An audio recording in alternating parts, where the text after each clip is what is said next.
Welcome. I want to take an opportunity and thank you all for coming out this morning. There's an echo. There. That's all right. Is it all right if I move, Mark? Do you have enough room? I'm recording this morning because we wanted to put a little bit of history on the website. So for those of you who are non-Omega individuals, welcome. I'm very happy to see you here. Those of you who are Omega individuals, thank you for coming back. It's been a while since we've seen you. Obviously, you know, we closed the doors in May, moved out in May, and what is that, 6 months now? 6 or 7 months. So it's been some time. I've thought of you often, and many times wanted to send emails out to you, and life got in the way. I could just say that.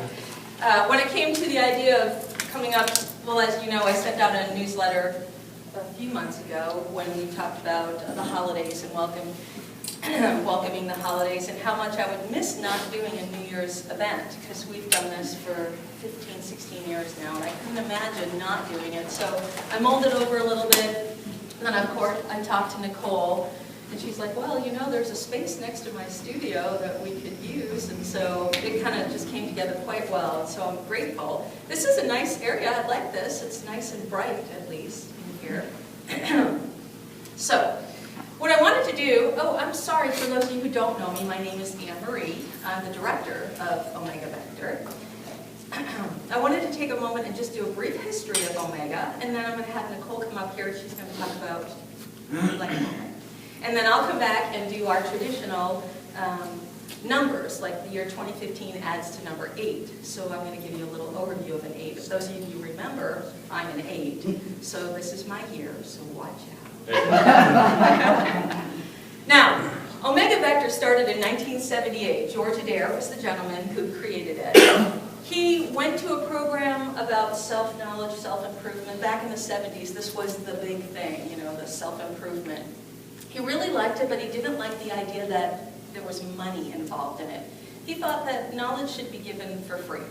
So he wrote his own program, and in 1978 he delivered it to a bunch of people in his living room.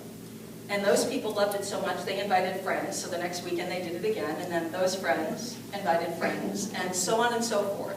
It all spread like wildfire. It was word of mouth.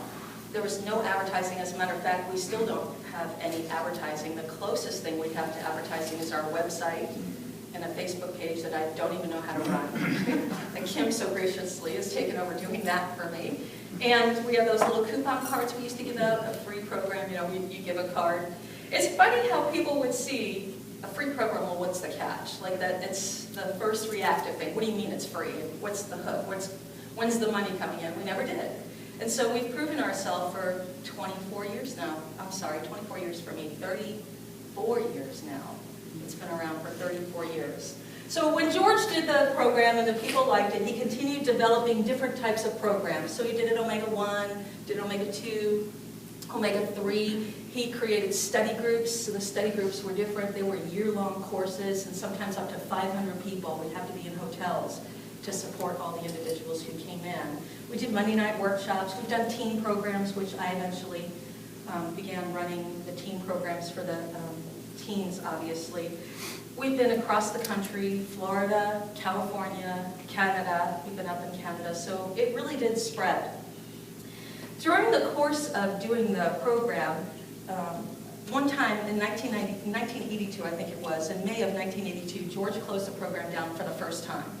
Because the program, it became bigger than what he had assumed. And by that time, there were thousands of people who had already come through, and it was beyond his capacity. So he shut the program down in 82, rewrote some information, put in order a structure to start training staff and facilitators, because he had quite a number of individuals that wanted to start doing this work as well. When he opened back up in 82, he ventured again and continued on doing the program. 1982 wasn't the only time he closed the program. We shut it down again in 1993, and then once again in 2001, and then of course in 2014 is the last one we have it. So that's 1, 2, 3, 4 times that we've closed the program down. And typically, I've been through all of them except for the 1982 one. So in 1982, I wasn't here. I stepped into the program in 1990. So I've been through all the other previous close downs. And then you always see a bit of panic. What do you mean? Where are we going? What's happening? And what am I going to do Not really. So, some people panic, but I've been there before and I know it's an ebb and flow. That's how life is. It's all rhythm. The tides come in and out. It's an ebb and flow. So it's just time. It was just time to close down, rewrite the material, and open back up again. And every time we did, we came out stronger and refreshed, like new energy to put back into the program. So that's what I've been doing the last 6 months. Been working on rewriting things. I actually delivered a study group, which I never thought I would do. So I did a very short study group. I think it was 12 sessions, was it? Just 12 sessions I did, which was fun. I really enjoyed doing that. It was a good challenge for me. So I feel like I might take that on again. But I think I want to just focus my attention now on restarting Omega. That really is what my intention is, to get us back up and running again. When I entered into the classroom in 1990, it was like I found home. If you've ever had an experience, you walk in and you know this is what you've been searching for your whole life. So that's what I experienced in 1990. I went through the programs rather quickly, and by the end of 1990, I actually started facilitating, which was unheard of. But George used to say, when somebody finds what they're created for, you can't stop them.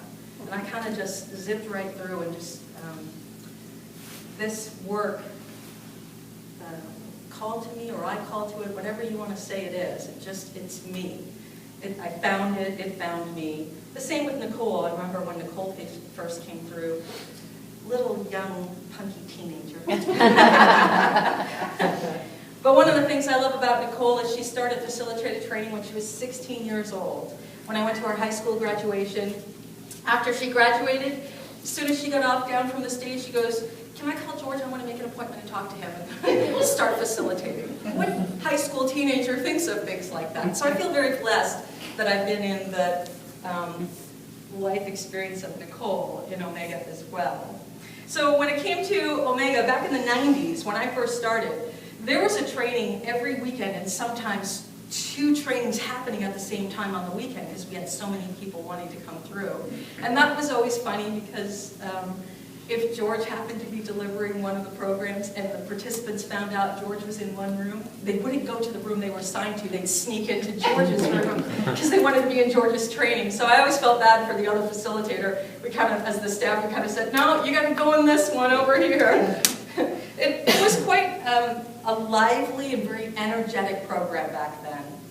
It was new and fresh. And of course, since then, there have been many other personal growth programs that have developed and shown up on the scene. And we've pretty much stayed true to the structure that George created. We've changed things around a little bit and upgraded some of the material, but for the most part, we've kept the same structure. We wanted to honor George and keep it that way.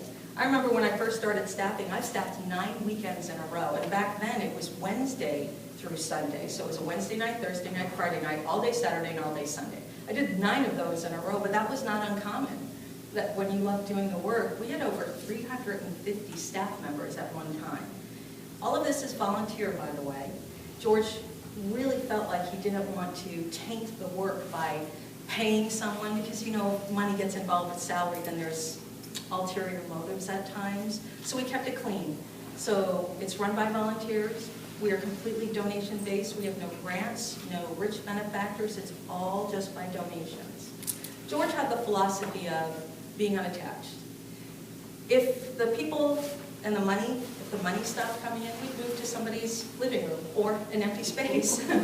If the people stopped coming, then it's time to close. But he really had such a beautiful way of not wanting to make it work, but follow the flow of what unfolds. And that's what I truly wish to intend on continuing, with following the flow. I've had enough information for the last 6 months of people requesting coming back and when is the program. We have about 3 to 5 people a week still calling in onto the phone lines wanting to find out if they could register for a program. As a matter of fact, we received an email a couple of months ago where a woman was planning her schedule for 2015 and she wanted to make her vacation be the same time as being out here in Arizona to do a training, and when was it?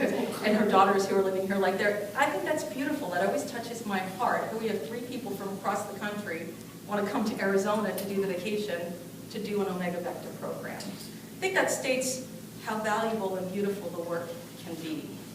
So I've stood in front of the room for over 24 years. And one thing that I know is when I'm working with people, they're looking for purpose, or they're looking for their life path. They come searching. Whether it's because they've had an injury or an event in the past that they want to find value or move forward from, or they're just lost. They're looking for direction or guidance. Now, for those of you who've been Omega, you know we don't give any advice. We don't tell you what to do. We ask you obnoxious and annoying questions. I'm kidding. Maybe not. We ask questions so that you can find the answer, not us. We don't want to provide the answers to you. We simply offer guidance. One thing I know is looking for a defining moment. I remember, good morning, come on down. I remember what I would call my defining moment. And really that's what people are looking for. Their purpose, their defining moment. This is it. This is what I know I want to do. How many people have had that experience where you go, yes, this is it? And remember when you had that moment, you became on fire. It was like nothing could stop you. Well, that's what some people are searching for their defining moments. They speak of the past as if it's still occurring, or they're running from the past. And the idea is that the answer is not in the past, because the past is the past. It's really just your preparation for who you are today. All your choices, everything you've done in your past really just brings you to where you are today. So your defining moment, your past has just been preparing for you, guiding you to it, I guess. So the moment I had a defining moment, some of you have heard this story before. I've been facilitating for maybe 2 or 3 years, and for those of you who met George and knew George, he had a very powerful presence, very wise, gentle, compassionate man, probably one of the most beautiful souls I've ever had the privilege and honor to meet and to be studying under. So we're up in Canada, and we're doing a training, and there's a part in the program where the facilitator opens the floor, open for any discussion. You can talk about anything you want. So George is doing his part, and then he steps aside and lets me step out on the floor. So this is my first time now interacting with them without a guided lecture. So I'm just going to handle things as they come. So George goes and sits in the back of the room, and a gentleman stands, turns his back to me, and faces George and asks George a question. And I kind of go, okay. So George talks to the gentleman, and they talk for a little bit, and then the gentleman sits down. So then another man stands, and I ask him to stand. He again turns his back on me and starts talking to George in the back of the room. So I sat there, well, I stood there for a moment. I looked around the room and I thought, well, of course, who wouldn't want to talk to George? I mean, why would anybody want to talk to me when George is here? I mean, it's George.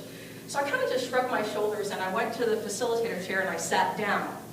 Well, apparently that movement caught George's attention. He saw me, and then the gentleman who was talking to George realized that I was in the front of the room and he was talking to George. And when George realized what he was doing, because the rule was you're never supposed to talk from behind the arc with the staff, you should always be in front of the room.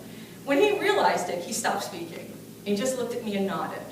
So the gentleman turned to face me and presented his situation.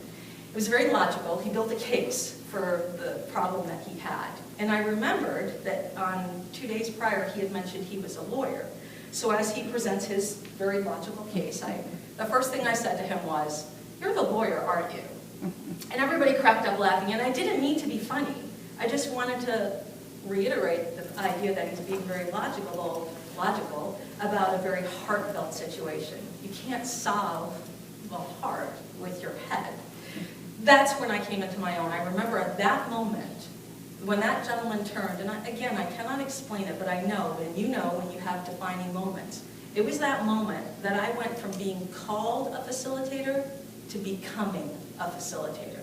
From that moment on, I was able to hold my own. I could walk in front of the room and stand toe-to-toe with anyone. And for those of you who've been in the classroom, you know that there are some situations that can be a little, not aggressive isn't the correct word, but there are some challenges. It can be very challenging. So I remember when that happened, I lost my fear. I lost my fear because I knew there wasn't anything to be afraid of anymore. It was just to be of service. And I've been carrying that since for 24 years, as I said. That moment defined me. And that's what I think people are looking for, defining moments. Moments that we can say, that's it. That's when I went boom and my light went on, or I found my purpose. I found what I want to do in life. Even if it's just to be a mom, And I don't mean to demean that, but in today's society, that's a hard thing to do, just to be a mom. I mean, most of us are moms, and then we're out working and trying to earn a living as well as being a mom, or an engineer, or a writer, a poet, a Bikram yoga teacher. All of that comes into play when we find our defining moments. I wanted to give you a brief history of Omega. I've carried the torch for 25 years now, 24, 25 years. I'm a lot older, a lot slower. But my light still is burning, steady. It's still steady. And it's my intention to continue on. With George's philosophy, if the people still want Omega, I will make it happen. So this is the first part of it. Obviously, the New Year's Day celebration is what we always used to do. And it's my intention to start doing the newsletters. I'd like to start those back up again. Talking to the board maybe once a month just to get us started up and flowing. Of course, I'd like to start the Monday night workshops again as well. I miss doing those. I have a couple of them already written. I wanted to have some prepared so when we started, at least I'd be able to say, okay, here's the topics that we'll be delivering. Nicole and I have been meeting about the restructuring of some of the program material and when possibly be able to start that out as well. So right now I can say that it's my intention to continue on, but I can't give you specifics. As you all know, I can't give you specifics. Still looking for a location, but that's not really our top priority. I'm all right with just traveling around to whatever's available. Many years in the beginning of Omega, we didn't have a building. For those of you who came to Omega, we had the luxury of going to a specific place. In Canada, we traveled from hotels and at schools. I've done them before, and off in parks. We've traveled everywhere, so we can be mobile. So that's not an issue. I'm okay with being mobile. As long as the need is there, we want to be available to provide it for you. So that's, again, what I wanted to reiterate was my intention. Those of you, if you're still interested in receiving the newsletter, if you didn't get a newsletter in the last 2 or 3 weeks, call the office number, and they'll just put you back on the list. We could just get you onto the newsletter so that you'll be current. And those of you who aren't on ours, I apologize, I didn't put it on the paper that I was going to give you today. But Nicole, anybody from the Bikram Yoga, you could just contact Nicole. She can send you to our website. It's omegavector.org. Is that what it is? Omegavector.org. Yes, sir. Yeah, and it would be better if they sent it email rather than call into the number. So if you. So an email is info@omegavector.org. There you go. Awesome.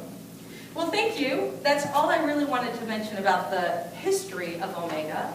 Now, I'd like to turn you on to, that's not right. Nicole, so she could do her presentation. Again, it's been an honor to work with Nicole. I've known her for almost her whole life. I've known her parents and brothers. There's nothing like doing the work with somebody that you consider family anyway, that this would be our family. So thank you. Nicole, come on up here. It's yours. You want my phone?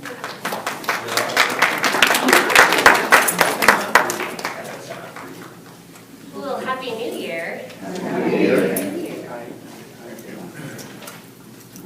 So today's a really special day for me because it's the New Year. But basically because this is the first time, I think, in my life that my worlds are combining. My Bikram Yoga world and my Omega family. And someone had asked me, like, when did you get involved in Omega? And I thought about it. I said, the same year I found yoga. And so they have been running parallel for most of my life. And as Anne Marie was talking about, we have this pause right now in our organization. We have space that's been created for us to recreate ourselves in any way that we choose. And I think that in our world today, where everything is so busy and there's just one thing on top of the other, the one thing that we really miss is space. And when we have space, that's when we can start to have clarity. Now, those of you who have been through the Omega program are very familiar with one of these topics that we call the blank moment. And for those of you who haven't been exposed to that idea, it is this idea that every moment that comes to us is not filled in. Like most of us live our lives as if that's just the next thing that has to happen, that the life that we're living is just unfolding before us. But as Anne-Marie mentioned earlier, every moment we had, we chose how we filled it in, and every moment has brought us to this point. And so if we want something in our future, whether we want something new or something the same or something powerful, we have to create it in this moment. And for many years in this work, I was waiting for like this thing to happen. I was going to arrive somewhere or achieve something or awaken to some powerful idea. And I would have these moments, but then there'd be something else to do or something else to achieve or something else going on. And when I started to realize that it wasn't so much the product of creation or the thing that I was trying to achieve, it was the process of creation that really defines us. That Omega is still expanding. It's not the same as it was when it started in the 70s, and it's not the same as what it was doing in the 90s, which is not the same as what it was doing in 2000, which will not be the same as what it's going to do in 2015. We have an opportunity to create our future. At the beginning of the year, so many people set these resolutions. I'm going to achieve this change. And we get frustrated with ourselves when we don't achieve that thing. And if we could start to enjoy the process of creation, if we could start to enjoy each moment and fill those moments in with love, peace, acceptance, divinity, excitement, happiness, growth, we can choose those things in every moment of our life.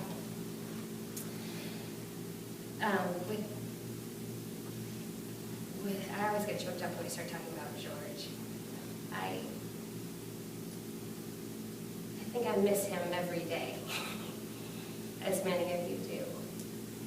And to me, that was such a powerful message that he gave us, that our future is not yet written, and that we can have anything that we desire. So with that, I just wanted to wish you all a happy new year. May you create it any way you choose. Thank you.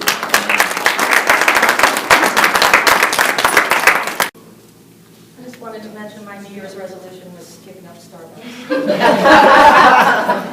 Not. Good job. For those of you who know me, you know I cannot give this up. So this morning, in lieu of our tradition, I wanted to go ahead and talk about the number 8. But you know, I want to do something different. Mark, would you mind handing out the handouts to them? Or can we just pass them out? Because I put a chart in there for those of you who don't do numerology.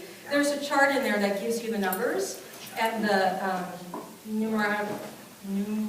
numbers on the alphabet according to each number so that you can add this up for yourself. There's lots of books and there's so much information on the web. I have no intention of being the master of all the numbers. George first introduced us to numerology in 1993, I think it was. And I pretty much have been studying it. Well, that's pretty much a lie.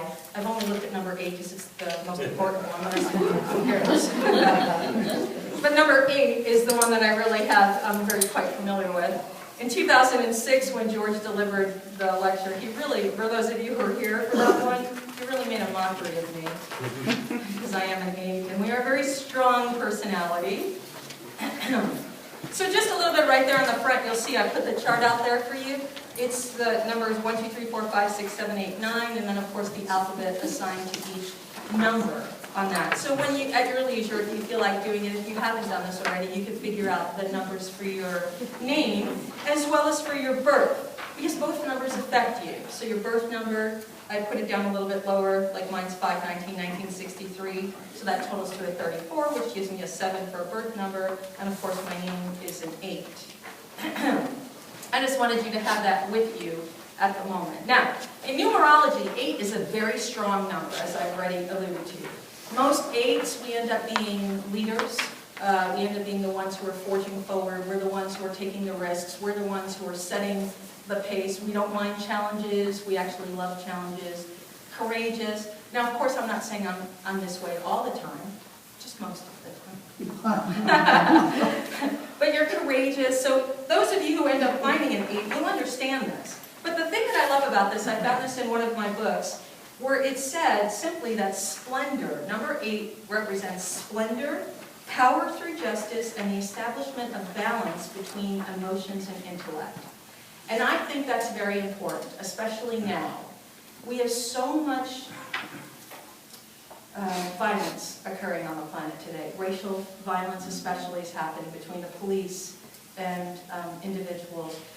So all of that tension that's building up, I think the 8th year, I think it's very important because balance comes into an 8. So maybe, perhaps this is the year that we'll have a little balance, where it won't be so much an emotional reaction, the intellect will come in. I read a story yesterday. Those of you who know, I'm a very big fan of the Good News Network. It's a website that publishes 10 good stories a week. So with the Good News Network, there was a story there where Ferguson, when the Ferguson's demonstrators were going across the country, in Seattle, a young black child, 12 years old, was holding up the sign, "Free Hugs." For those of you who remember the guy on the internet who did the free hugs, so he was 12 years old holding up this free hugs. And a police officer, somebody took a picture, a police officer and the black kid were holding each other, they're hugging, and the kid was crying. The story about the kid is actually phenomenal. So, but just during the course of the Fergusons, here you have a young black child and a cop hugging each other, because they both understood. I mean, below the surface, I know I've said this a number of times, take away my name, my ethnicity, and there's nothing different between me and you. I'm a human being on this planet just like you are. I walk on this planet, create footsteps just like you do. I desire love, peace, compassion. I have pain and suffering just like you do. There's nothing unique about me. There's nothing unique about you. We're all one. As humanity, we're all one. We all share the same thing. So perhaps maybe this year, since 8 is about balance, we'll find balance between the emotions and the intellect. Instead of having harsh opposing sides, maybe we'll come together. Those of you know an 8, when you turn it on the side, it's an infinity symbol. So that's another symbol of the ebb and flow coming back together. So anyway, splendor, I think that's a beautiful word to use for 8. 8s as a birth name or as a birth number, they're natural born leaders. 8s have tremendous focus. They believe in fairness and cannot be swayed with flattery or praise. I can tell you many times I've had instances where I'd be so focused on something, Mark, my husband, can say something to me and I don't even hear him, not even for some time, because I'm focused on what I'm doing. So 8s can be extremely focused on what they're doing in their lives or anything they put their mind to it.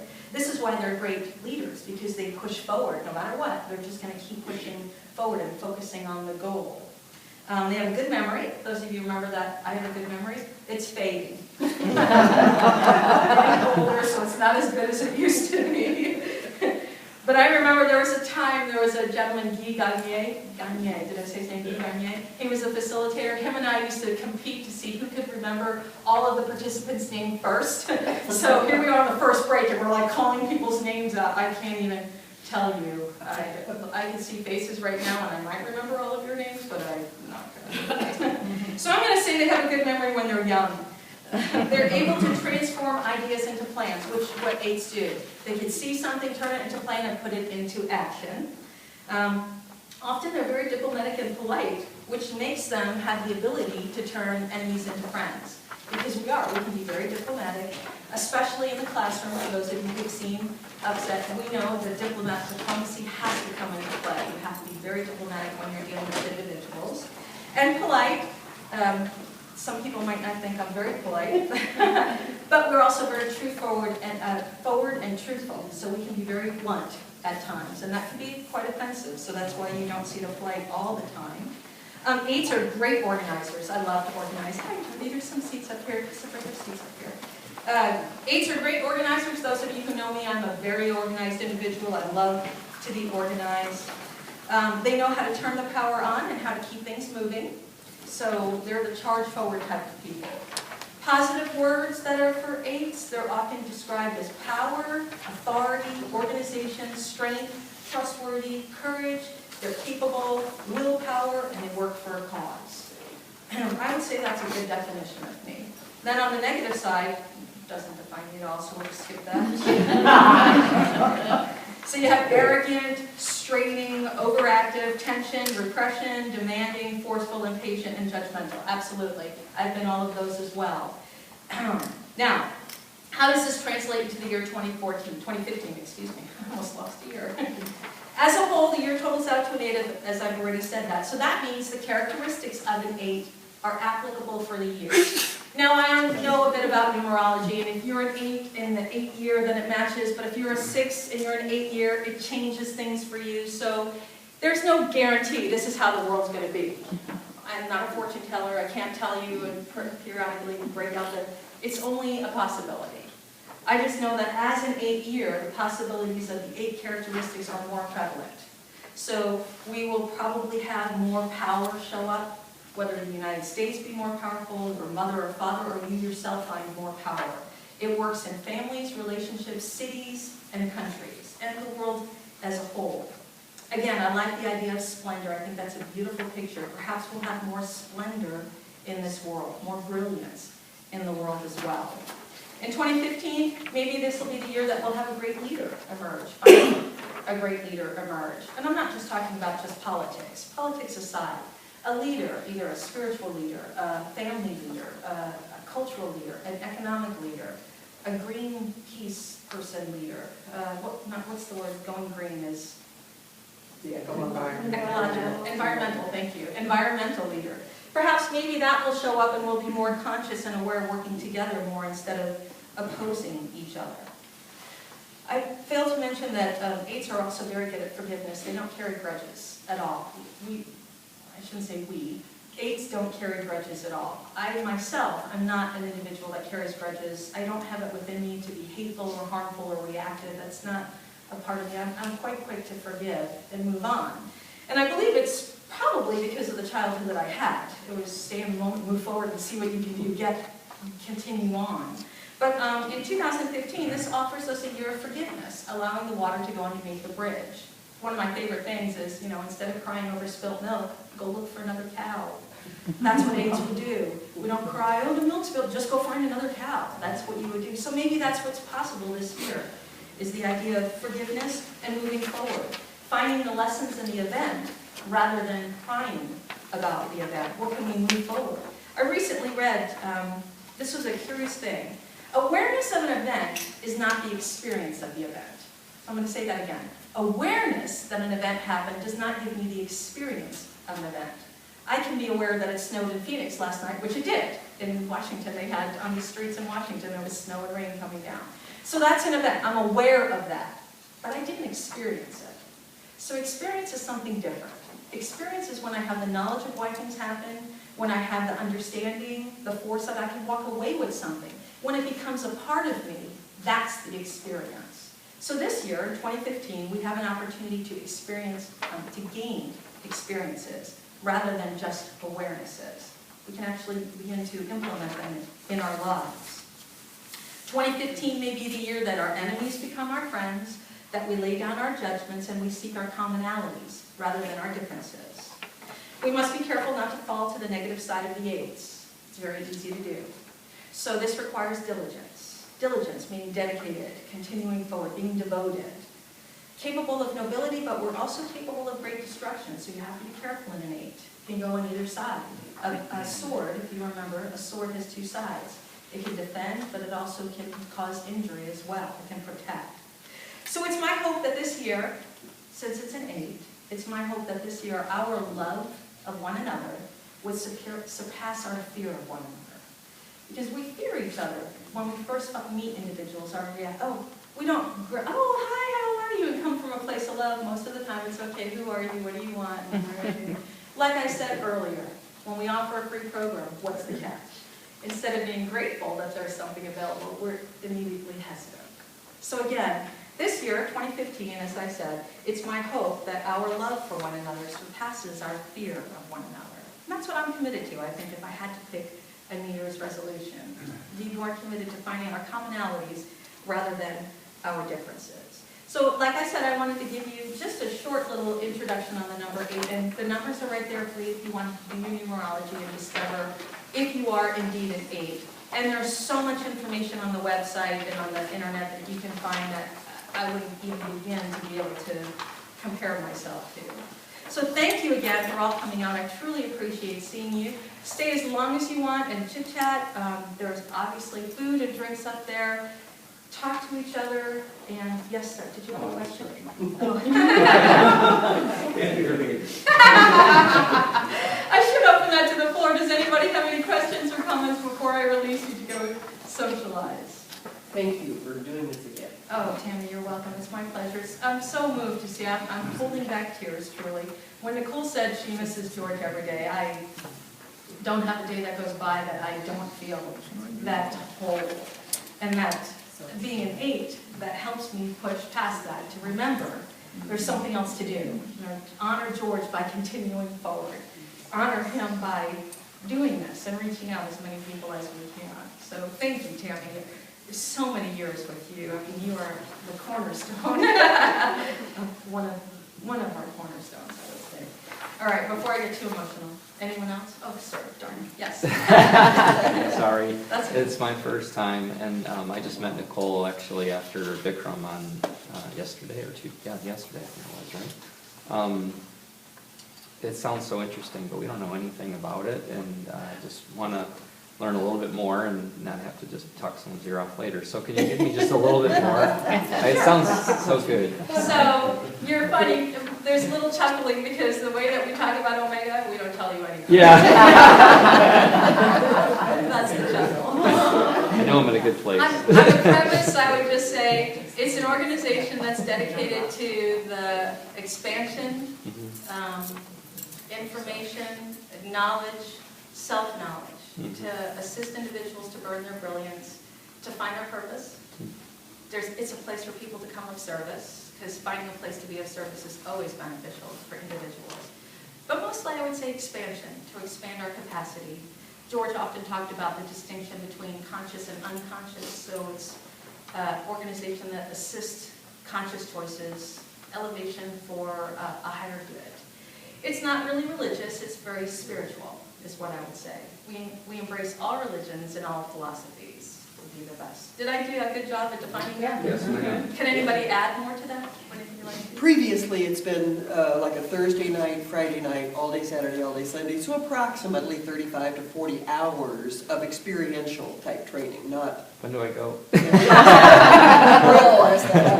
Email us to sign up. So thank you, sir. What is your name? Matt. Matt, thank you, Matt. So that's a good thing, I forgot to mention this. So those of you, if you are interested in, what we're planning to do is start a list. As soon as we reach 30 people, 30 to 40 people, we will pick a date, and then we'll set forward and go ahead and start the first Omega 1. Resume an Omega 1.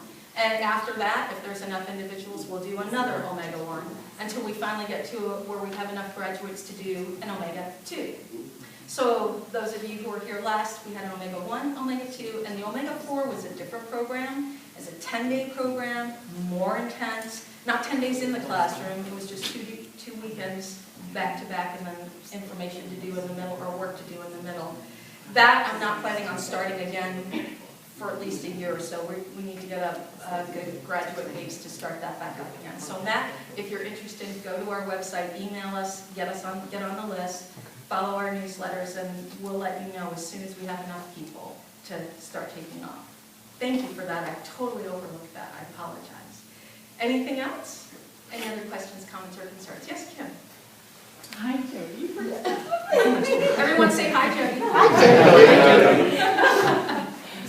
I would just like to remind people that even if they can't get to the website, if you're on Facebook, go ahead and Thank you. sign up we're on Facebook, and every time we get an email out, that email will get posted on Facebook. And I'll try to respond, but I try not to respond. I try just to disseminate the information that Anne-Marie gives. So please join Facebook, and then you'll be, if there's an event, I post it as an event, and we can keep track of who's coming. Thank you. And I've been attempting to start the Twitter thing too, but so Facebook's probably the best thing for us, and we'll just keep it updated on that. So thank you, Kim, I appreciate you keeping us updated on that too. Is this the space where you would do? We have yet to decide on that. We're open to possibilities. How's that? Do you like this location? Do you like this location? Yes. Close to me. Well, that matters, we're here. It's a lot closer than the last one for several of you. It is, But it is. anyway, it's a good location, it's pretty central. When I delivered the study group out in Tempe, it was so weird to see different people show up because it was close to them. Right. So being in downtown Phoenix, obviously we had a different crowd coming in. I think Scottsdale is a good location. That's really what I would like to do, is end up somewhere around this area. Yes, ma'am? And anything that seems like awful one-on-one is Yeah. really easy, you know, come on. So you're talking Greek to me about a 101, but it's a freeway, right? I don't drive. Also, I was just wondering if you would be doing any of the meditations still with the group. A group meditation, no, we haven't done the group meditations, but that is something I might start back up again as well. The omega-1 meditation or omega-4. Well, it was the 4, but any meditation in general would do. I think that would be a nice thing to do, to start doing meditations as well, and actually just open it up to whatever kind of meditation a person does. We can just do a basic meditation and then allow them to go. So that is a good idea, thank you. I would be interested in doing that again. Nick? We are going to have one the second Sunday for the month at the yoga studio here in Old Town as well. A free meditation for y'all. Would it be the omega meditation or any It meditation? would just be a basic meditation. Okay. That's the second Sunday. Second Sundays, yeah. So based on what you said, omega-2 is down the line, it's not going to be sometime soon. You can't really start that up until we have enough people to get into it. That one, we limit it to just 24 people. So once we have 24 people that we know will be committed to it, then we pick a date. Because you didn't need the 2, right? You only needed No, one. I need the last Yeah. one. So there's a bunch of people from your program that are already on the list for the 2. Oh. So it may not be such a long wait for you. Okay. Yes, ma'am. Are there enough changes to the programs that if you've been through them, you should, one would consider retaking them? Well, Tamara, did I get it right? I'm always an advocate of retaking a program anyway, just to refresh myself. The changes aren't as drastic where you're going to go, what? But they're just a little drastic, little changes, just upgrading. But for the most part, as I said, we want to stay to the same true program that George introduced us to. So omega-1's pretty much the same. Omega-2, I have just a couple of changes in that, and omega-4, of course, I'm working on that. And then, yes, I am still working on omega-8. That's not yet even being published. But I would say, if you're interested, I would redo it again. Ones are a lot more easier than a 2. You may not want to do a 2 just for the heck of it. Yeah. I personally would say, even if the program is the same stuff, like, we're in such a different place. That it's a whole new program, no way. That's quite true, Yogi, thank you. Because of course, with 24 years of doing it, I've never seen an identical program. The people are different, so yeah, I would encourage you to do it. Anything else? Will they still be free? Absolutely. That is you missed that part. I'm on the line. That's okay. It will still be free, that is our intention to continue that. And run by volunteers. Yes, Matt? Do the omegas build on themselves like the 8s building on the first 7? Absolutely. So the 1 program is mandatory to get to the 2, and the 2 is mandatory to get to the 4. And so for those of you who are not understanding the numbers that we did again with numerology, if you did 1, 2, 3, 4, 5, 6, 7, 8, 9, 10, that's 10 spaces to get you to 1 to 10. But geometrically, 1 plus 1 is 2, 2 plus 2 is 4, 4 plus 4 is 8. So that's how we've scheduled our programs. So it's got a little spiritual meaning to it as well as geometrically. Yes? You still have my special vacuum cleaner in storage? But I will let you know that we no longer have the Phoenix storage units. Those are all gone. So we only have 2 storage units left in Mesa, and that's where we have some of our supplies that we grabbed hold of today as well. So we still have the Omega. I think we still have our vacuums, but I can't even tell you. Because I was only part of that move. Everything went so fast. Yes, ma'am. Have you had a selling of the items, is that how you? We sold some of the items, and then the rest of them, we thought it was office furniture and the bookshelves, and it was just, nobody really was gonna buy that, so we donated a lot of it to Goodwill. And then Dean, I know, took some of the couches and stuff to another organization. But that was stuff that we were not gonna really hang on to anyway. Some of the other Georgia stuff and all of the books and gift shop material, hello AJ, all of that is still in storage. So when we open back up again, we kind of wanted to make it be able to still be a traveling Omega. So we have the stuff we need for classroom, and anything extra that we had such a luxury to, we won't have that until we have another location. Are you still accepting monthly donations? We are still accepting donations, thank you, Kim. However, the monthly donations have been a little bit of a challenge for me because I have to input them every month and I overlook them often. So those of you who are on that list that usually do a monthly donation, you haven't been charged because I haven't done it. So I'm just going to stop. I'm just going to stop the monthly donations, but you still can make donations. You can send it to the email, you can send it to our check. You can send a check to the address, or you can pay by PayPal. It's right online. Or if you want to, we have some people that just have the banks write a check, like pay a person or pay. They do it once a month as well, so you can do that too. Do you go to Omega Vector to do the pickup? Yes. .org? OmegaVector.org. It'll be right on the front page, I think, to donate. It'll take you to a click. It'll click you right to PayPal. Yeah, you're welcome. Thank you. I forgot about that. And then, of course, if you'd like to make a donation today, there's a basket over there by the water. Not necessary, but if you'd like to, that would be wonderful. Anything else? Thank you for asking questions. These are things I forgot to mention. Yes, Jody? I have a question about the sheet. Yes.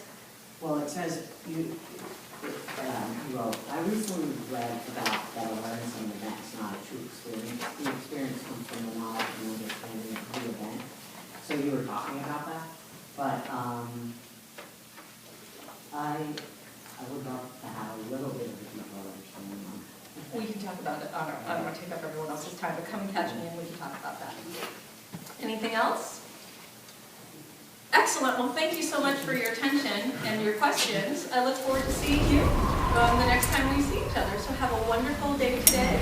Enjoy yourself. Again, as I said, please stay as long as you